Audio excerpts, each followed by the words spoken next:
Welcome to the Techmeme Ride Home for Monday, November 14th, 2022. I'm Brian McCullough. Today, Twitter still lives, at least at the time of this writing, but thousands more contractors have been laid off. CZ wants to start a fund to save crypto projects, paging Jonah Hill to play SBF in the movie that Michael Lewis is shopping around Hollywood. Meta is exiting the portal business, and a big review of the Meta Quest Pro is just downright befuddling. Here's what you missed today in the world of tech. So Twitter survived the weekend, which at this point, that's kind of where we're at. That doesn't mean there wasn't chaos, though. Twitter apparently cut around 4,400 of its 5,500 contract staff back on November 12th, which is expected to significantly impact content moderation and core infrastructure. Quoting The Verge. The job cuts follow layoffs that culled about half of Twitter's workforce and slashed 15% of its trust and safety team. Platformer first reported about the mass firings on Saturday night, which spanned both U.S.-based and global employees working in content moderation, real estate, marketing, engineering, and other departments. Twitter reportedly failed to notify managers of these job cuts as well, who didn't realize their colleagues had been terminated until after seeing that their accounts have been deactivated in Twitter's system. According to an internal email sent to contractors and obtained by Insider, which Insider says contractors didn't receive until after they'd learned they'd been locked out of their accounts, Twitter explains that the job cuts are part of its, quote, reprioritization and savings exercise, end quote. It also informs employees their last day is Monday, November 14th, but that they won't be expected to do anything, end quote. Also, over the weekend, Omnicom, one of the world's biggest ad firms, which represents clients like Apple, Pepsi, and others, told their clients to, quote, pause activity on Twitter, citing brand safety risk. So more brands leaving the Twitter platform for now, but hey, looks like Elon has a plan for that. According to various sources and documents, SpaceX has ordered a large Twitter ad package promoting Starlink in a takeover in Spain and Australia that can cost more than $250,000 a day, quoting CNBC. The ad campaign SpaceX is buying to promote Starlink is called a Twitter takeover. When a company buys one of these packages, they typically spend upwards of $250,000 to put their brand on top of the main Twitter timeline for a full day, according to one current and one former Twitter employee who asked to remain unnamed because they were not authorized to speak on behalf of the company. Users should see Starlink brand messaging for the first 3 times that they open the Twitter app on the day or days of the planned takeover campaign in Australia and Spain. The campaign, which was purchased in the last week, was slated to run in coming days, first in Australia, then in Spain. SpaceX has not typically purchased large advertising packages from Twitter in the past, the current and former employees said, end quote.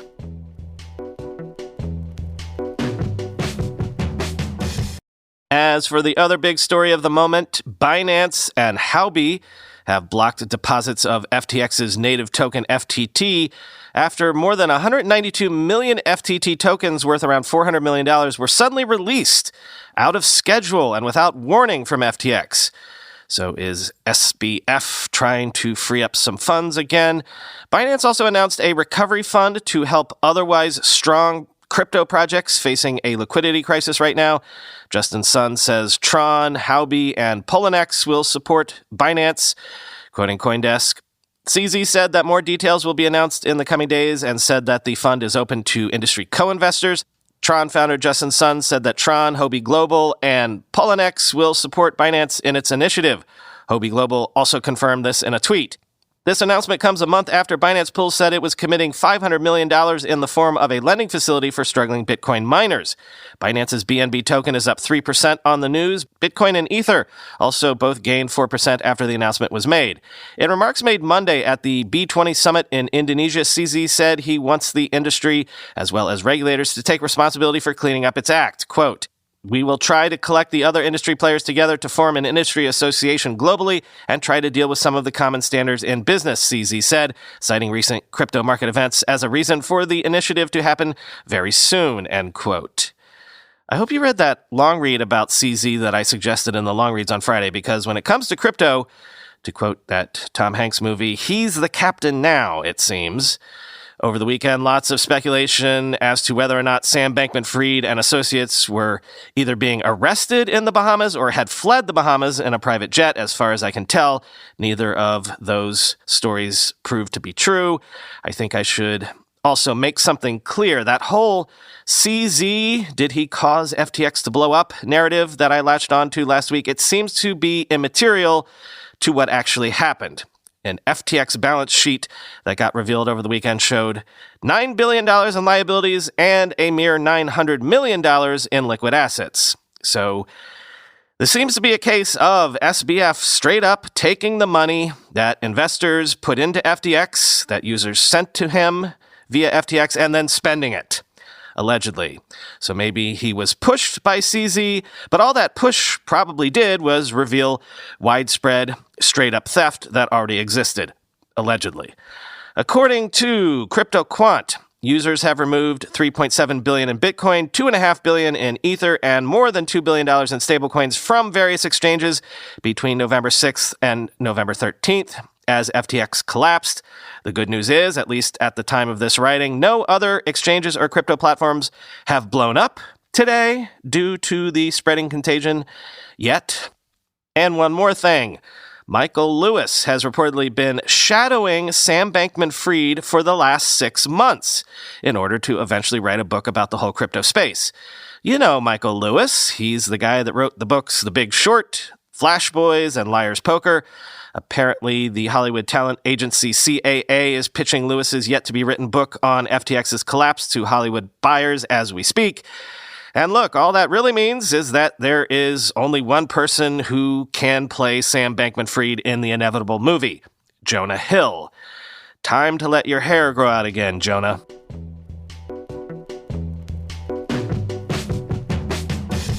Jeff Bezos says he plans to give away the majority of his $124 billion net worth, but has offered few specifics on how he plans to do so.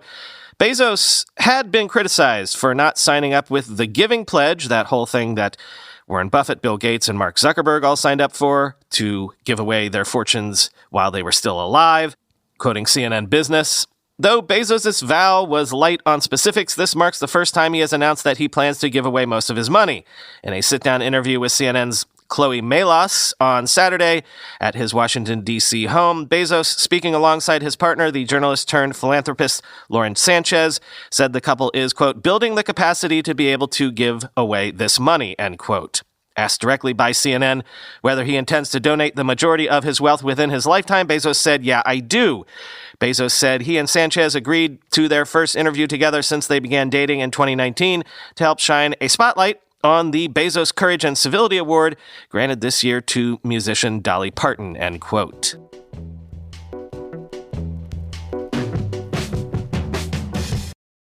Meta has told staff that the company plans to exit its portal business, also plans to wind down various smartwatch projects, and says 46% of its 11,000 job cuts announced recently were in tech departments versus 54% in business departments. Quoting Reuters, Meta had decided earlier this year to stop marketing portal devices known for their video calling capabilities to consumers and focus instead on business sales, Bosworth said. As the economy declined, executives decided more recently to make bigger changes, he said. It was just going to take so long and take so much investment to get into the enterprise segment, it felt like the wrong way to invest your time and money, said Bosworth. Portal had not been a major revenue generator and drew privacy concerns from potential users. Meta had yet to unveil any smartwatches. Bosworth said the smartwatch unit would focus instead on augmented reality glasses. More than half of the total investment in Reality Labs was going to augmented reality, he added. Chief Executive Officer Mark Zuckerberg on Friday reiterated his apology from Wednesday about having to cut 13% of the workforce, telling employees he had failed to forecast Meta's first drop-off in revenue. Revenue trends are just a lot lower than what I predicted. Again, I got this wrong. It was a big mistake in planning for the company. I take responsibility for it, Zuckerberg said. Going forward, he added, he was not planning to massively grow headcount of the Reality Labs unit, end quote.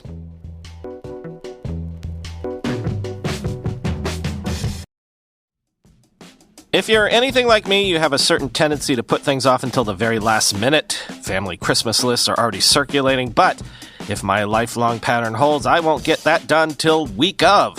And while most of the time procrastination works out, the one thing in life you really can't afford to wait on is setting up term coverage life insurance. You've probably seen life insurance commercials on TV and thought, yeah, I'll look into that later. No, this isn't something you can wait on. Choose life insurance through Ladder today. Ladder is 100% digital, no doctors, no needles, no paperwork when you apply for $3 million in coverage or less. Just answer a few questions about your health in an application. You just need a few minutes and a phone or laptop to apply. Ladder's smart algorithms work in real time, so you'll find out if you're instantly approved. No hidden fees. Cancel anytime. Get a full refund if you change your mind in the first 30 days. And finally, since life insurance costs more as you age, now is the time to cross it off your list. So go to ladderlife.com/ride today to see if you're instantly approved. That's LADDER life.com/ride. Ladderlife.com/ride. This episode of the podcast is sponsored by our friends at Storyblock. Oatly has been growing fast, especially internationally. Recently, the company outgrew its old-school content management system and needed a way to expand its global reach. After a thorough evaluation, the team at Oatly decided to use Storyblock as their next CMS. Within 2 months, they'd launched 16 global websites. Oatly's creative team loves Storyblock's visual editor, its collaboration features, and the possibility to reuse content components globally. Quote, building a new website comes with a lot of things to think about, but with Storyblock, it helps you build in the right way with SEO in mind, structured content, and really get us to rethink and consider our KPIs, end quote. That was Marcus Holmquist, digital project manager at Oatly. Oatly, Adidas, T-Mobile, and more than 92,000 other users have named Storyblock as their CMS for the future. With customers in nearly every industry and country, Storyblock helps thousands of people manage and deliver their content. Let Storyblock manage and deliver yours. Register for the free product demo or test out Storyblock for free by signing up via storyblock.com/ridehome. Go to storyblock.com/ridehome. That's Storyblock with a K at the end, .com/ridehome. Finally today, from The Verge's Addie Robertson, a review of the Meta Quest Pro. And it just ain't good. I'm going to actually jump around with quotes from different parts of the piece to show you the various ways that it sounds not good, but the bottom line to me is this thing just really sounds confusing, like a product without any sense of what its market is. It kind of sounds just like a big bust. Quote, so the Quest Pro, Meta's new virtual reality headset, is facing a lot of pressure. It has to start delivering on a huge set of promises about the future of work. It's meant to host meetings, replace big monitors, and create a more lasting sense of connection to other people in VR. Meta has seen modest success with its Quest 2 game console, but the Quest Pro is the start of a new generation of computers, a $1,499 product designed to run Microsoft software and sold by Accenture. The problem is, the Quest Pro isn't very good. It's a device seemingly launched without a plan or purpose, highlighting VR's persistent drawbacks without making good use of its strengths, and topped off with some irredeemably bad software. We might be seeing a roadmap for where Meta is going, but right now, it's not a particularly fun place to be. And if Meta lingers there much longer, its metaverse is in trouble. Since its first demo, using the Quest Pro has become uniquely torturous. Its ring puts practically all its substantial weight on my upper forehead, sometimes leaving a numb and tingling strip along my hairline. It feels a little better if I keep the fit loose, but that makes the headset less stable during games and other high-intensity activities. It's a worse experience than the Quest 2 with its optional Elite strap, which includes an over-the-head strap for balance and still leaves the Quest 2 about 100 grams lighter than the Quest Pro. Meta has made some other hardware trade-offs. The headset's face mask is shallower than the Quest 2's, for instance, so it gives you a peripheral view of the real world outside your headset. If you want to block out more light, you can snap on a pair of included magnetic silicone wings that act like blinders or a separate $49 mask that shuts out practically all light. That's a nice bit of flexibility, except that the headset in its default state made me constantly nauseated, likely thanks to the constant visual clash of real and virtual worlds. My colleague and boss, Nilay Patel, a frequent Quest 2 user, experienced the same problems. I had no trouble once I put the blinders on, but I'm guessing some people won't reach that point. They'll simply feel motion sick and conclude VR isn't for them. The Quest Pro's battery also doesn't last as long as the Quest 2's, with Meta promising 1 to 2 hours instead of the Quest 2's 2 to 3. The battery lasted longer than I expected in practice. I could get a little more than 2 hours out of it in a session, but it was usually a moot point because I had trouble wearing the headset for that long without taking a break. The Quest Pro's resolution is 1800 by 1920 pixels per eye, roughly the same as the Quest 2's 1832 by 1920 pixels. In theory, it provides better contrast and a very slightly higher pixel density per eye. But comparing both devices head-to-head, I was hard-pressed to tell the difference. It's still grainy enough that images look all right, but small text is fuzzy. The field of view sits at 106 degrees horizontal and 96 degrees vertical, similar to the Quest 2, and offers an experience that's perfectly usable, but a little goggly. For the average VR user, I can't recommend the Quest Pro over Meta's old headset, particularly given the massive price difference. There's a Quest 3 debuting in 2023, and it will likely include some of the internal upgrades, almost certainly at a lower cost than the Pro. So right now, it's the face tracking and color pass-through video that set the Quest Pro apart from the Quest 2. And unfortunately, while I see both features' potential, Meta hasn't quite figured out what they're good for.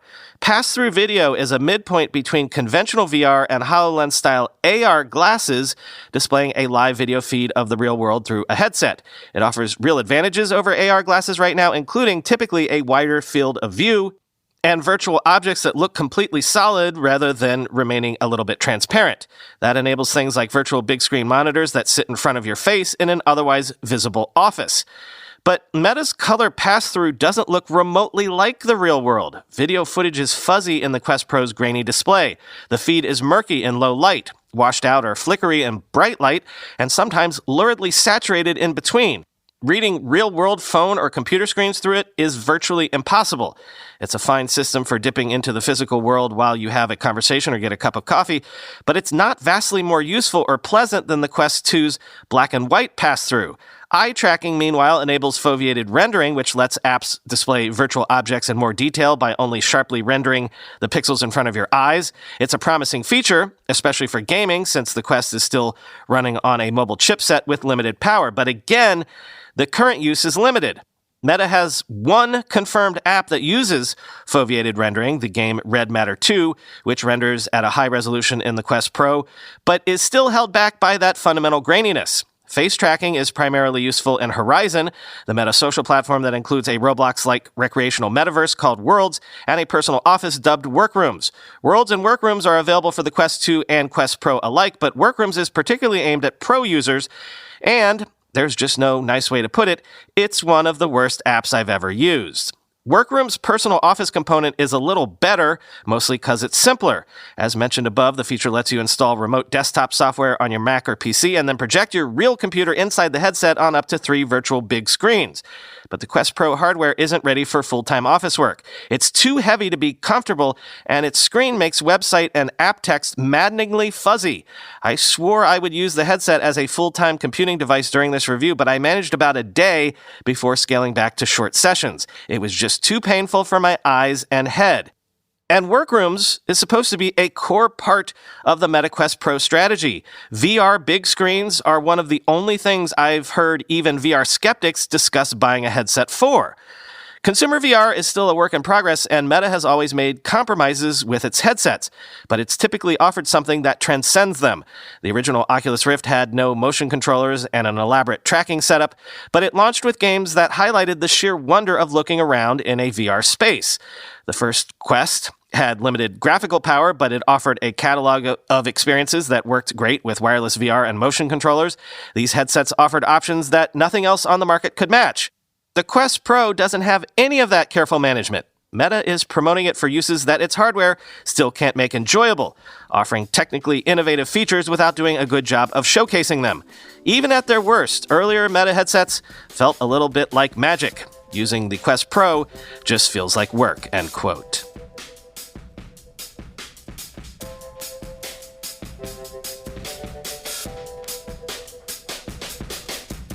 So, as promised, my report on the overnight Amtrak train trip that Penny and I took was nice and comfortable, to be sure. Food was on the high end of airplane food level, I would say. You can easily work comfortably if you have a bedroom to yourself, if you're one person in one of these rooms. Even two adults could make it, at least during the day. Wi-Fi was good, seating was comfortable, even the shower was useful, the water was warm, etc. The problem for me came when I tried to sleep. Turns out, trains are herky-jerky. And since one of the sleeping berths is something that you have to pull down from the ceiling, bunk bed style, I slept on that one and I found myself constantly jerked awake by the sensation I was about to fall off that top bunk.